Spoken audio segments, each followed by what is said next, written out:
Hello and welcome to the new Sunday slot for the Audiobook Club. As we've already had chapters on Tuesday and Thursday this week, today's is going to be a short one. We've got a couple of very brief chapters.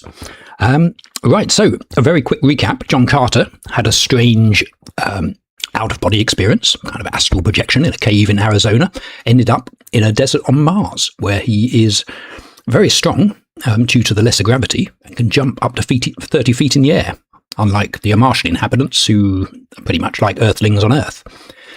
So yeah, he's like a superhuman over there. He's been captured by fierce green Martians called Tharks and has befriended one of the young green Martians called Solar. He's also fallen in love with Dejathoris, a beautiful human princess who was also captured by the Green Warriors. So just in the last couple of chapters, John Carter and Dejathoris had managed to escape from the Thark Warriors, along with Solar and a 10-legged kind of guard dog creature type thing called Wooler. But at the end of the last chapter, a group of green warriors spot them across the Dead Sea bottoms and pursue them. John Carter orders Solar to drag Dejathoris away and escape on a thoat, which is a kind of Martian mount, while John Carter tries to slow down the green warriors. When he tries to fight them off, Carter is eventually knocked unconscious. And that's where we are. So it's time to sit back and relax and enjoy A Princess of Mars. And I'm going to finish eating my pizza, which I only managed to get halfway through. Left it a bit too late to cook it. But yes, I'm going to have that now. And feel free to take part in the live chat or leave a comment if you're listening on demand. I'll speak to you afterwards. It should be after chapters 18 and 19. I say very brief, only about 20 minutes or less, I think. Chapter 18. Chained in Warhoon. It must have been several hours before I regained consciousness, and I well remember the feeling of surprise which swept over me as I realized that I was not dead. I was lying among a pile of sleeping silks and furs in the corner of a small room, in which were several green warriors, and bending over me was an ancient and ugly female. As I opened my eyes, she turned to one of the warriors, saying, "He will live, O Jed." "'Tis well," replied the one so addressed, rising and approaching my couch. "He should render rare sport for the great games." And now as my eyes fell upon him, I saw that he was no Thark, for his ornaments and metal were not of that horde. He was a huge fellow, terribly scarred about the face and chest, and with one broken tusk and a missing ear. Strapped on either breast were human skulls, and depending from these, a number of dried human hands. His reference to the great games, of which I had heard so much while among the Tharks, convinced me that I had but jumped from purgatory into Gehenna. After a few more words with the female, during which she assured me that I was now fully fit to travel, the Jed ordered that we mount and ride after the main column. I was strapped securely to as wild and unmanageable a thoat as I had ever seen, and with a mounted warrior on either side to prevent the beast from bolting, we rode forth at a furious pace in pursuit of the column. My wounds gave me but little pain, so wonderfully and rapidly had the applications and injections of the female exercised their therapeutic powers, and so deftly had she bound and plastered the injuries. Just before dark, we reached the main body of troops, shortly after they had made camp for the night. I was immediately taken before the leader, who proved to be the Jedak of the hordes of Warhoon. Like the Jed who had brought me, he was frightfully scarred, and also decorated with the breastplate of human skulls and dry dead hands, which seemed to be the mark of all the greater warriors among the Warhoons, as well as to indicate their awful ferocity, which greatly transcends even that of the Tharks. The Jedak, Barcomus, who was comparatively young, was the object of the fierce and jealous hatred of his old lieutenant, Dakova, the Jed who had captured me, and I could not but note the almost studied efforts which the latter made to affront his superior. He entirely omitted the usual formal salutation as we entered the presence of the Jedak, and as he pushed me roughly before the ruler, he exclaimed in a loud and menacing voice, "I have brought a strange creature wearing the metal of a Thark, whom it is my pleasure to have battle with a wild thoat at the great games. He will die as Barcomas, your Jedak, sees fit, if at all," replied the young ruler with emphasis and dignity. "If at all," roared Dakova, "by the dead hands at my throat, but he shall die, Barcomas. No maudlin weakness on your part shall save him.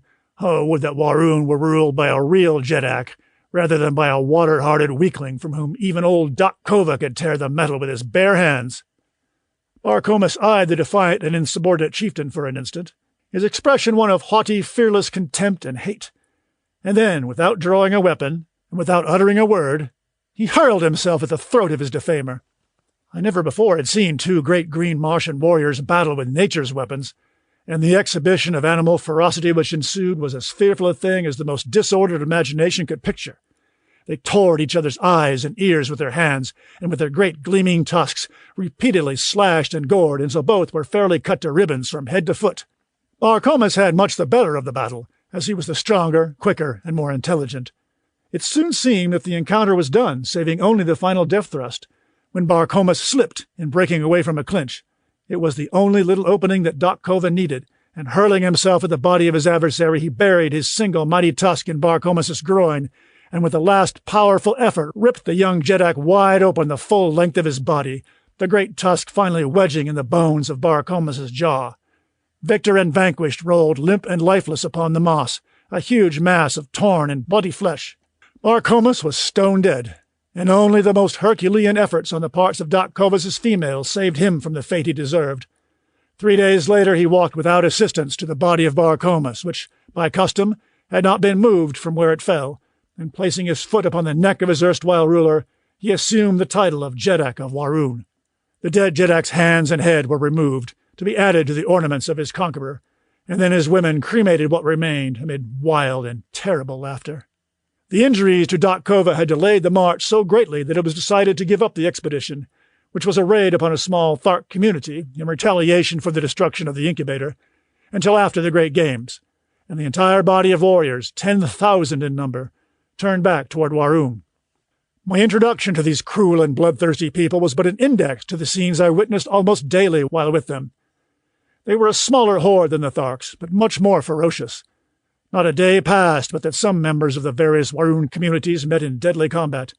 I have seen as high as 8 mortal duels within a single day. We reached the city of Warun after some 3 days' march, and I was immediately cast into a dungeon and heavily chained to the floor and walls. Food was brought to me at intervals, but owing to the utter darkness of the place, I do not know whether I lay there days or weeks or months. It was the most horrible experience of all my life, and that my mind did not give way to the terrors of that inky blackness has been a wonder to me ever since. The place was filled with creeping, crawling things. Cold, sinuous bodies passed over me when I lay down, and in the darkness I occasionally caught glimpses of gleaming, fiery eyes fixed in horrible intentness upon me. No sound reached me from the world above, and no word would my jailer vouchsafe when my food was brought to me, although at first I bombarded him with questions. Finally, all the hatred and maniacal loathing for these awful creatures who had placed me in this horrible place was centered by my tottering reason upon this single emissary who represented to me the entire horde of Waruns. I had noticed that he always advanced with his dim torch to where he could place the food within my reach, and as he stooped to place it upon the floor, his head was about on a level with my breast. So, with the cunning of a madman, I backed into the far corner of my cell when next I heard him approaching, and gathering a little slack of the great chain which held me in my hand, I waited his coming, crouching like some beast of prey. As he stooped to place my food upon the ground, I swung the chain above my head and crashed the links with all my strength upon his skull. Without a sound, he slipped to the floor, stone dead. Laughing and chattering, like the idiot I was fast becoming, I fell upon his prostrate form, my fingers feeling for his dead throat. Presently they came in contact with a small chain at the end of which dangled a number of keys. The touch of my fingers on these keys brought back my reason with the suddenness of thought. No longer was I a gibbering idiot, but a sane, reasoning man with the means of escape within my very hands. As I was groping to remove the chain from about my victim's neck, I glanced up into the darkness to see 6 pairs of gleaming eyes fixed, unwinking upon me. Slowly they approached, and slowly I shrank back from the awful horror of them. Back into my corner I crouched, holding my hands palms out before me, and stealthily on came the awful eyes, until they reached the dead body at my feet. Then slowly they retreated, but this time with a strange grating sound, and finally they disappeared in some black and distant recess of my dungeon. Chapter 19. Battling in the Arena. Slowly I regained my composure, and finally essayed again to attempt to remove the keys from the dead body of my former jailer. But as I reached out into the darkness to locate it, I found to my horror that it was gone. Then the truth flashed on me. The owners of those gleaming eyes had dragged my prize away from me to be devoured in their neighboring lair, as they had been waiting for days, for weeks, for months, through all this awful eternity of my imprisonment, to drag my dead carcass to their feast. For 2 days no food was brought me, but then a new messenger appeared, and my incarceration went on as before. But not again did I allow my reason to be submerged by the horror of my position. Shortly after this episode, another prisoner was brought in and chained near me. By the dim torchlight I saw that he was a red Martian, and I could scarcely await the departure of his guards to address him. As their retreating footsteps died away in the distance, I called out softly the Martian word of greeting, Kaor. "Who are you who speaks out of the darkness?" he answered. "John Carter, a friend of the Red Men of Helium." "I am of Helium," he said, "but I do not recall your name." And then I told him my story as I have written it here, omitting only any reference to my love for Dejah Thoris. He was much excited by the news of Helium's princess and seemed quite positive that she and Sola could easily have reached a point of safety from where they left me. He said that he knew the place well because the defile through which the Waroon warriors had passed when they discovered us was the only one ever used by them when marching to the south. Dejah Thoris and Sola entered the hills not 5 miles from a great waterway and are now probably quite safe, he assured me. My fellow prisoner was Kantos Khan, a Padwar, lieutenant, in the Navy of Helium. He had been a member of the ill-fated expedition which had fallen into the hands of the Tharks at the time of Dejah Thoris' capture, and he briefly related the events which followed the defeat of the battleships. Badly injured and only partially manned, they had limped slowly toward Helium, but while passing near the city of Zodanga, the capital of Helium's hereditary enemies among the Red Men of Barsoom, they had been attacked by a great body of war vessels, and all but the craft to which Kantos Khan belonged were either destroyed or captured. His vessel was chased for days by 3 of the Zodangan warships, but finally escaped during the darkness of a moonless night. 30 days after the capture of Dejah Thoris, or about the time of our coming to Thark, his vessel had reached Helium with about 10 survivors of the original crew of 700 officers and men. Immediately, 7 great fleets, each of 100 mighty warships, had been dispatched to search for Dejah Thoris, and from these vessels 2,000 smaller craft had been kept out continuously in futile search for the missing princess. 2 green Martian communities had been wiped off the face of Barsoom by the avenging fleets, but no trace of Dejah Thoris had been found. They had been searching among the northern hordes, and only within the past few days had they extended their quest to the south. Kantos Khan had been detailed to one of these small one-man flyers, and he had the misfortune to be discovered by the Waroons while exploring their city. The bravery and daring of the man won my greatest respect and admiration. Alone he had landed at the city's boundary and on foot had penetrated to the buildings surrounding the plaza. For 2 days and nights he had explored their quarters and their dungeons in search of his beloved princess, only to fall into the hands of a party of Waroons as he was about to leave, after assuring himself that Dejah Thoris was not a captive there. During the period of our incarceration, Kantos Khan and I became well acquainted and formed a warm personal friendship. A few days only elapsed, however, before we were dragged forth from our dungeon for the great games. We were conducted early one morning to an enormous amphitheatre, which, instead of having been built upon the surface of the ground, was excavated below the surface. It was partially filled with debris, so that how large it had originally been was difficult to say. In its present condition, it held the entire 20,000 Waroons of the assembled hordes. The arena was immense, but extremely uneven and unkempt. Around it the Waroons had piled building stone from some of the ruined edifices of the ancient city to prevent the animals and the captives from escaping into the audience, and at each end had been constructed cages to hold them until their turns came to meet some horrible death upon the arena. Kantos Khan and I were confined together in one of the cages. In the other were wild Kalots, Thoats, mad Zitadars, green warriors and women of other hordes, and many strange and ferocious wild beasts of Barsoom which I had never before seen. The din of their roaring, growling, and squealing was deafening, and the formidable appearance of any one of them was enough to make the stoutest heart feel grave forebodings. Kantos Khan explained to me that at the end of the day, one of these prisoners would gain freedom, and the others would lie dead about the arena. The winners in the various contests of the day would be pitted against each other until only 2 remained alive, the victor in the last encounter being set free, whether animal or man. The following morning the cages would be filled with a new consignment of victims, and so on throughout the 10 days of the games. Shortly after we had been caged, the amphitheater began to fill, and within an hour every available part of the seating space was occupied. Doc Kova, with his jeds and chieftains, sat at the center of one side of the arena upon a large raised platform. At a signal from Doc Kova, the doors of 2 cages were thrown open, and a dozen green Martian females were driven to the center of the arena. Each was given a dagger, and then, at the far end, a pack of 12 callets, or wild dogs, were loosed upon them. As the brutes, growling and foaming, rushed upon the almost defenseless women, I turned my head that I might not see the horrid sight. The yells and laughters of the green horde bore witness to the excellent quality of the sport. And when I turned back to the arena, as Kantos Khan told me it was over, I saw 3 victorious callets, snarling and growling over the bodies of their prey. The women had given a good account of themselves. Next, a mad Zititar was loosed among the remaining dogs, and so it went throughout the long, hot, horrible day.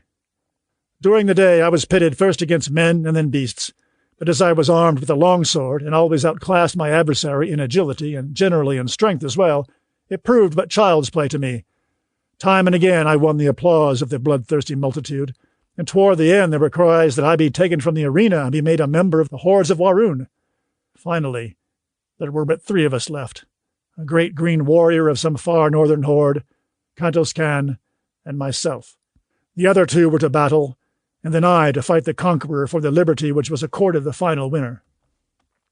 Kantos Khan had fought several times during the day, and like myself had always proven victorious, but occasionally by the smallest of margins, especially when pitted against the green warriors.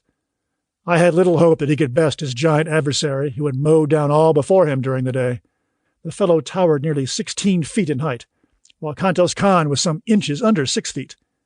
As they advanced to meet one another, I saw for the first time a trick of Martian swordsmanship, which centered Kantos Khan's every hope of victory in life on one cast of the dice, for as he came to within about 20 feet of the huge fellow, he threw his sword arm far behind him over his shoulder, and with a mighty sweep hurled the weapon point foremost at the green warrior.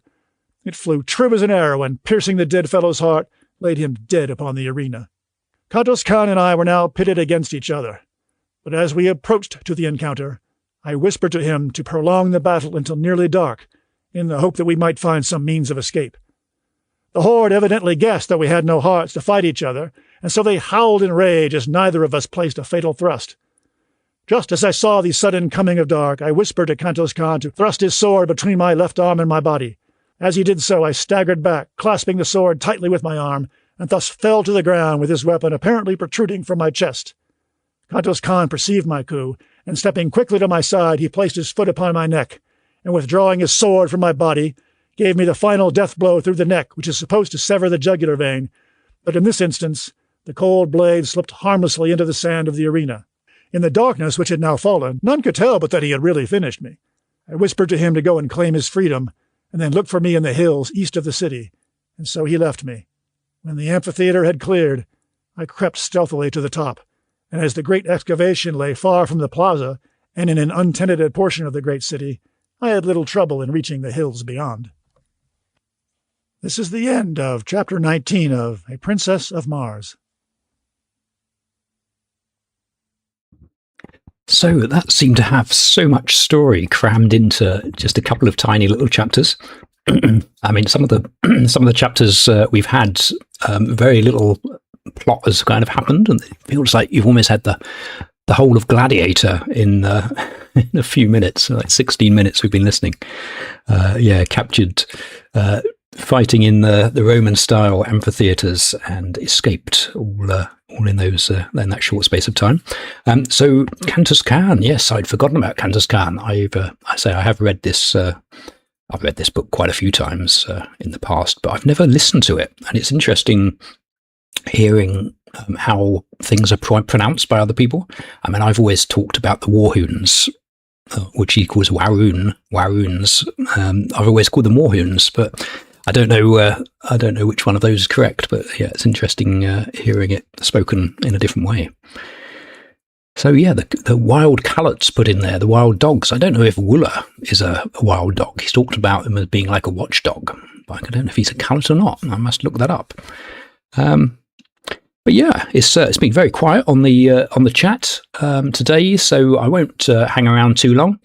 I've been off work for a few weeks doing stuff, getting my house ready to sell, and I'm starting back to work tomorrow. So so I'm not looking forward to that massively.